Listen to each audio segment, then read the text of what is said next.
Bem, estamos de volta já agora o segundo bloco do programa Debate Cândido Mendes, hoje com a presença dos professores Marcelo Verli, ex-vereador, e o do professor de Liderança e Ética da Universidade Cândido Mendes, mestre em Engenharia de Produção, e do professor Ricardo Lengruber Lobosco, professor de Filosofia do Direito e também doutor em Teologia. Estão aqui hoje nos ajudando a debater esse tema, que, por certo, é um tema muito interessante, um tema extremamente atual e que e agora, a partir de agora, ele vai ser trabalhado praticamente diariamente, porque até outubro precisamos aí da aprovação dessa matéria para que possa, ano que vem, em 2018, nas próximas eleições, nós já temos aí as repercussões das possíveis reformas e, naturalmente, os avanços que essa lei possa aí levar para as eleições.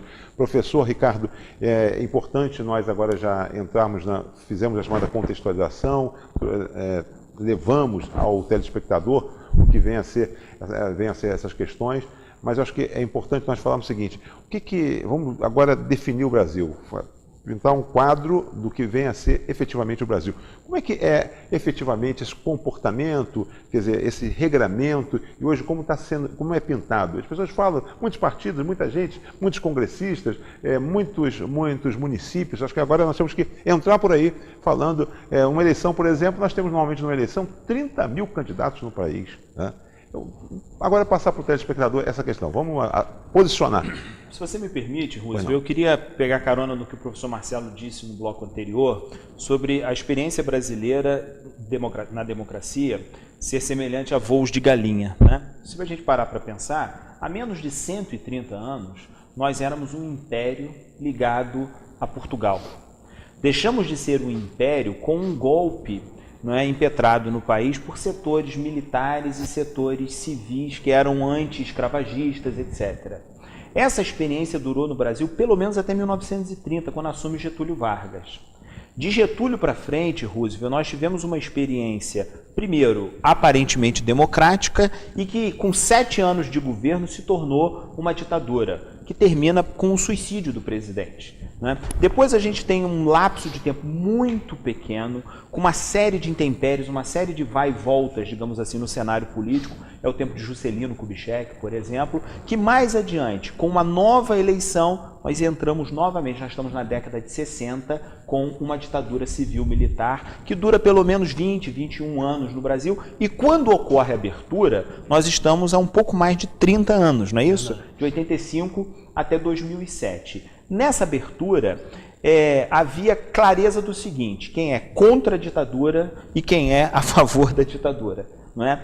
E desse grande caldo, digamos assim, que se criou ao longo do processo de ditadura no Brasil, surgiram muitos partidos políticos, muitos partidos fortes. Eu acho que o exemplo mais claro disso é o PMDB, né? O PMDB os dois partidos inicialmente, né? Exatamente. Era o governo, que era a ditadura, exatamente, que era a Arena, e a oposição. E era o MDB, que era a oposição. O MDB, que era a oposição, o Movimento Democrático Brasileiro. Ele sai com uma força política muito grande, naturalmente, no processo de democratização.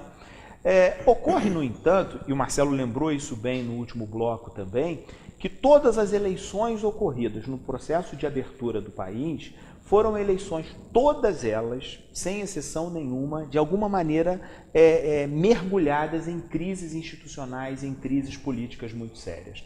Quando, por exemplo, o presidente Fernando Henrique foi eleito em 1994, no processo de reeleição houve uma série de acusações. Quando o presidente Lula foi eleito em 2003, no processo de reeleição, o mensalão, uma série de denúncias também foram feitas. O presidente Dilma foi eleita na reeleição, a gente não precisa mais contar a história, todo mundo já acompanhou.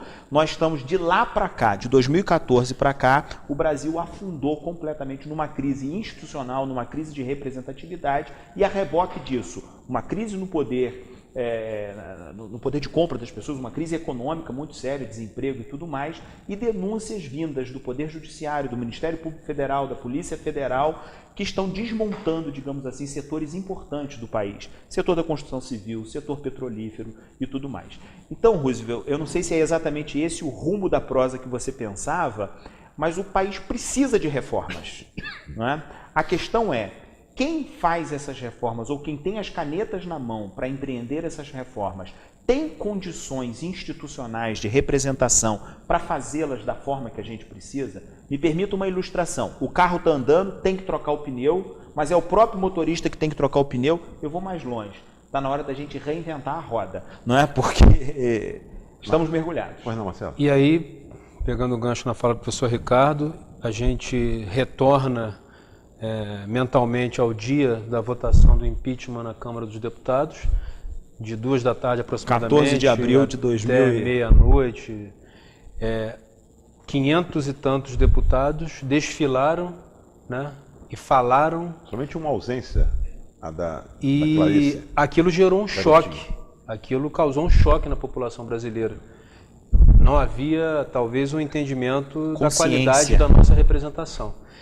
E aí nós temos algumas questões decorrentes, né? Hoje nós temos cerca de 28 partidos representados na Câmara dos Deputados. De um total, hoje, de 35 partidos vigentes no Brasil, aproximadamente 28 têm representação no Congresso.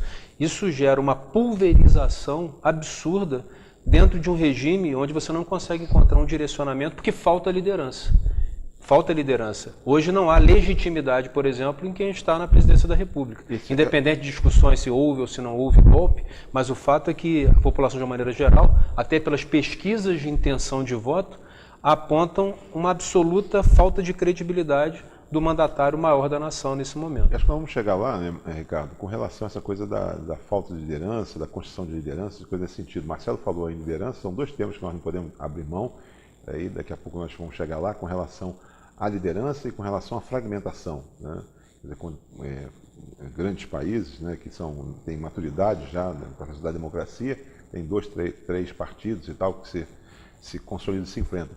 Mas ainda mais importante ainda é o seguinte, que híbrido, né, que processo esquizofrênico esse que o país ele tem buscado para formatar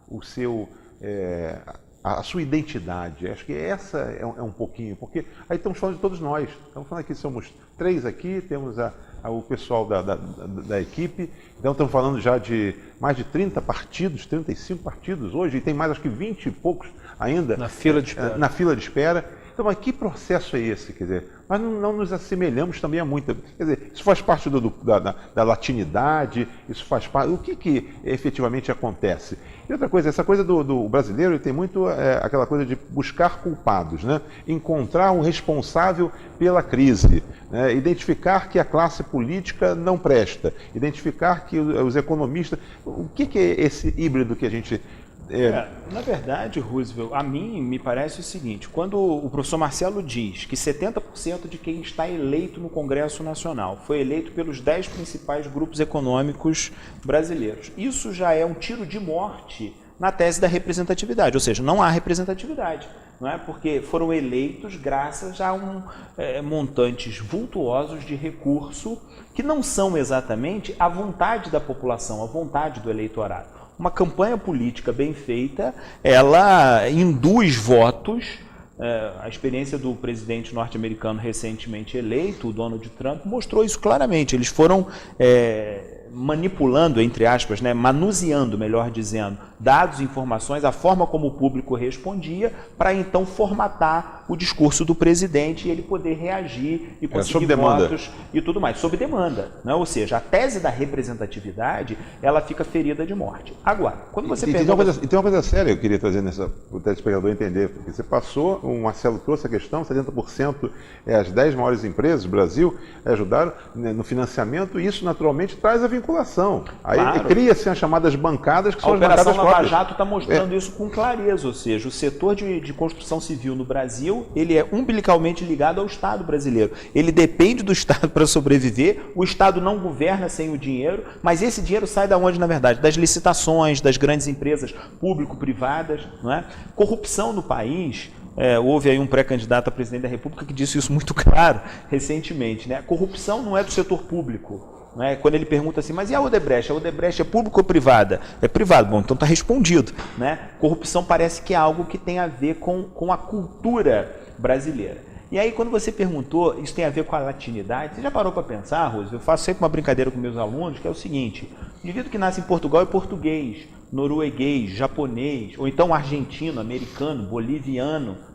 Não existe eiro, porque eiro tem a ver com profissão, é marceneiro, carpinteiro, ladrilheiro. Brasileiro não é nacionalidade, brasileiro é profissão, é o português que vem trabalhar no Brasil, explorar o Brasil e voltar para Portugal para seguir sua vida. Ou seja, parece que isso de alguma forma ficou registrado em nós, não é como assim, o país é algo do qual eu me beneficio, mas eu não sou capaz de entregar para o país, de devolver para o país, através dos impostos, através do trabalho, através da correição ética, não é? A minha vida social. Me parece que é um pouco por aí.